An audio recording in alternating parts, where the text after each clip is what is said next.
सर्वांना नमस्कार. स्वागत आहे आपलं तुझी माझी जोडी या यूट्यूब चॅनलवर. आपल्या चॅनलला लाईक करा, व्हिडिओला सबस्क्राईब करा, शेअर करा आणि बेल आयकॉनवर प्रेस करा, जेणेकरून सगळ्या नोटिफिकेशन्स तुमच्यापर्यंत वेळेत पोहोचतील. चला तर वळूया स्टोरीकडे. गोंधन भाग 42. मग आज मारुतीचा भंडारा होता आणि सकाळपासून मंदिराच्या भोवती चिल्या पिल्यांनी, गावातल्या दरवर्षीच पुढाकार घेऊन भंडारा करणाऱ्या पुरुषांनी सगळं केलं. सगळ्यांचे गहू एकत्र करून भरडून आणले, गुळ आणला आणि मग कढई भरून खीर करायला सुरुवात केली. आणि सगळेजण आपल्या आपल्या ताटल्या घेऊन तिथं गेले. मनसोक्त खीर खाल्ली आणि उरलेली खीर सगळ्यांना वाटून दिली. आणि आता जनासाठी सुद्धा घरपोच खीर आली आणि तिनं आयतीच खाल्ली. मग एक दिवशी डोंबाऱ्याची पालं पडली, तीही रात्री 8 वाजता, आणि डोंबाऱ्याचा खेळ आला म्हणून मुलं आनंदित झाली. पुष्पाला, दत्तूला सुद्धा बघायला जायचं होतं, पण सरस्वती म्हणाली, आता रात्रीचं कुठं जाता, सकाळी खेळ सुरू होणार, जाऊच नका, झोपा. आता खेडेगावामध्ये प्रत्येक गोष्टीचं अप्रूप असायचं. आणि पुष्पा म्हणाली, आई अगं स्वातीच्या घरी TV आणलाय, मी जाऊ का बघायला? सरस्वती म्हणाली, जा, पण हे बघ, तुला येतो राग, त्यामुळे लक्षात ठेव, तुला कोण काय बोललं तर माझ्यापर्यंत वटवट करत येऊ नको, जरा सहन करायला शिक. आणि पुष्पा म्हणाली, बरं. आणि पुष्पा तिच्या घरापासून 1-2 घरं सोडून घरं असलेल्या स्वातीच्या घरी TV बघायला गेली. आणि रामायण लागलं होतं, महाभारत पण लागायचं. आणि ते चित्र बघून पुष्पाला आनंद झाला. पण इतक्यात मुंग्यासारखं काहीतरी दिसायला लागलं आणि सगळं चित्रच गेलं.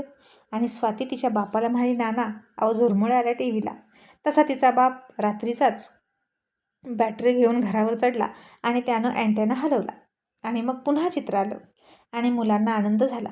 आणि आता पुष्पानं तिचे पाय पसरले आणि स्वातीचं आणि तिचं जास्त काही पटत नव्हतं. आणि स्वाती लगेच म्हणाली, पुष्पे मांडी घालून बस, पाय पसरू नकोस. आता पुष्पाच्या समोर भरपूर रिकामी जागा होती, पण असं पण काही नव्हतं की कुणाला तरी लात लागेल.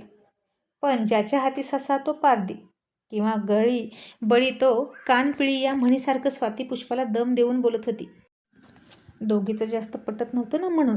आणि पुष्पा, दत्तू TV बघत होते तर स्वातीला वाटायचं की जणू काही आपली TV बघून त्यांचा खूप मोठा फायदा होतोय. आणि तिला ते पटत नव्हतं आणि तिचा जीव तिळतिळ तुटत होता. म्हणजे आपल्याकडे जे आहे त्याचा फायदा फक्त आपल्यालाच हवा, अशी तिची इच्छा होती. आणि पुष्पानं लाचार होऊन पाय मागे घेतले आणि TV बघत बघत पेंगायला लागली. अशी स्वातीची आई पुष्पावर खेकसली आणि म्हणाली, पुष्पे घरी जाऊन झोप, इतकी झोप आली तरी कशाला इथं बसली? आणि आता पुष्पा उठली आणि पेंगत पेंगत डुलत डुलत घरी आली. त्या रात्रीच्या अंधारात तिच्या पायात काटासुद्धा घुसला, पण आता काट्याकुट्यांना जुमानणारे पाय नव्हते पुष्पाचे. पायाची चाळण झाली होती काटं घुसून घुसून. दिसायला गोरी गोमटी असली तरी मनानं कणखर होती पुष्पा. आणि घरी येऊन सरस्वती सोबत झोपली. आणि दुसऱ्या दिवशी सकाळी पुष्पा सरस्वतीला म्हणाली, आई आपल्याला कधी TV आणायची गं? स्वाती लई शहाणपणा करते आणि तिची आई पण नीट बोलत नाही. आणि सरस्वती म्हणाली, पुष्पा अगं TV आणायचा म्हणजे खायचं काम आहे का? पण बघू, असं सरस्वती म्हणाली, कारण आपली मुलं दुसऱ्याच्या दारात जाऊन लाचार होऊ नयेत असं तिला वाटायचं. सरस्वती तर समजदार होती, मोठी होती, एखाद्याच्या दारात नाही जायचं म्हटलं तर नाही जाणार ती. पण दत्तू, पुष्पा लहान होते, त्यांना कितीही समजावून सांगितलं तरी TVकडे त्यांचं लक्ष जायचं.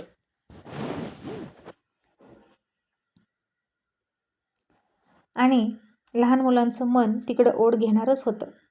TVचा आवाज ऐकला की त्यांचं कान तिकडे टवकारायचे. मग सकाळ झाली तशी तोंडही न धुता पुष्पा जिथं डोंबाऱ्याची पालं पडली होती तिथं गेली.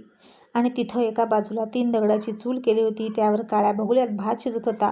आणि बाजूला कळकट मळकट फ्रॉक घातलेली एक मुलगी डोंबाऱ्याचा खेळ करत तारेवर खेळत होती.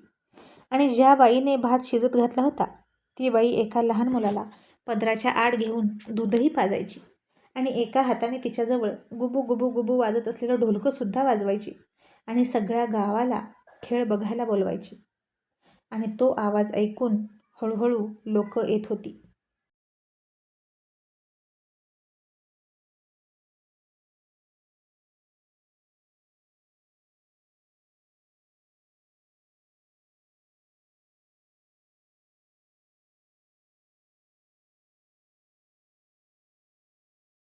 आणि आता पुष्पा, दत्तू तिथं जाऊन खाली बसून बघत होते. त्यांनी अजून अंघोळसुद्धा केली नव्हती. आणि जेव्हा शाळेला सुट्टी असते ना, तेव्हा अंघोळीचं जास्त काही विशेष नसायचं. कधी पण केली तरी चालायची. आणि ती मुलगी ज्या प्रकारे तारेवर कसरत करत होती, तेव्हा पुष्पा स्वतःला त्या तारेवर तिच्या जागी बघत होती. आणि ती त्या मुलीला बघण्यात इतकी रममाण झाली होती की त्या मुलीचा तोल जाणार असं दिसलं की पुष्पा घाबरायची. मग बघायला आलेल्या लोकांकडे एक मुलगा पैसे मागायला डबा घेऊन फिरायला लागला. तेव्हा पुष्पा, दत्तू घरी पळून आले आणि फुकटात डंबऱ्याचा खेळ बघितल्याचं समाधान त्यांना वाटलं. तरीही सरस्वतीनं 2 रुपये हातात दिले पुष्पाच्या आणि म्हणाली, जा देऊन ये. पुष्पा म्हणाली, आई अगं राहू दे की, कशाला? सरस्वती म्हणाली, पुष्पा अगं ते पोटासाठी सगळं करतात आणि प्रत्येकाचं पोट हे पोटच असतं आणि सगळेजण पोटासाठी धडपडतात. जाऊन एवढे पैसे देऊन ये. आता तरीही पुष्पा गेली आणि आगाऊ पोरीनं 1 रुपया दिला आणि 2 रुपया लपवून घरी घेऊन आली. आणि घरी येऊन तिनं एका विटेत शेजारी दुसरी वीट मांडून विटांची रांग तयार केली आणि त्या विटांवरून हातात काठी घेऊन तारेवरची कसरत ती मुलगी करायची तशी कसरत करू लागली. आणि दत्तू कुणीच बघायला नव्हतं तरी पैसे द्या पैसे, पैसे द्या पैसे म्हणून नाटक करत पैसे मागायचा. आणि दोघं हसायची. आणि सरस्वती तिला ओरडली आणि म्हणाली, ढोंबराची आहेस का? काहीही काय करतेस? उतर खाली. तेव्हा तर पुष्पानं दत्तूनं ऐकलं, पण सरस्वती कामाला गेली की हा त्यांचा खेळ सुरू असायचा. आता मुलांची जात होती ती. एखादी गोष्ट बघितली आणि आवडली की तीच परत परत करणार. आणि आता असेच दिवस जात होते. दत्तू आणि पुष्पा चांगल्या गुणांनी पास झाले आणि पुष्पा 6वीत गेली आणि दत्तू 8वीत गेला. आणि यावर्षी तो मामाकडे जाणार होता. तशी पुष्पा 1 वर्ष लवकरच की शाळेत गेली म्हणायचं, कारण तिची उंची जास्त होती आणि मास्तरांनी उजवा हात डाव्या कानाला लागतोय का ते बघितलं आणि शाळेत दाखला घातला. आता बघता बघता विश्वासचा निकाल जवळ आला. तसतसं विश्वासला धाकधूक वाटायची. त्याच्या चुलत्या मालत्यांना काही पडलेलं नव्हतं, पण त्याची आईसुद्धा वाट बघत होती निकालाची. आणि आता तो पास झाला की पुढच्या शिक्षणाला त्याला थोडं लांब जावं लागणार होतं. मग दत्तू गेला त्याच्या मामाकडे. आता मामी चांगली असली तरी इतकी पण चांगली नसते. तिचा मुलगा चोरी करायचा घरात, खाऊ चोरून खायचा आणि दत्तूवर नाव घ्यायचा. आणि दत्तूला तर चोरच ठरवून टाकलं होतं. दत्तू रडायचा, मी चोरी केली नाही म्हणायचा आणि मामाचा मुलगा त्याला दम द्यायचा आणि म्हणायचा, गप्प बस, नाहीतर इथून जा. मुद्दाम टोपल्यात कमी भाकरी ठेवलेली असायची आणि मामाचा मुलगा खाऊन टाकायचा.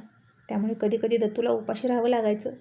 मग सरस्वतीसुद्धा इकडून धान्य द्यायची, थोडेफार पैसे पण द्यायची, जेणेकरून भावाच्या बायकोनं किरकिर करू नये. कारण भाऊ आपला असला तरी भाऊजाई आपली नसते.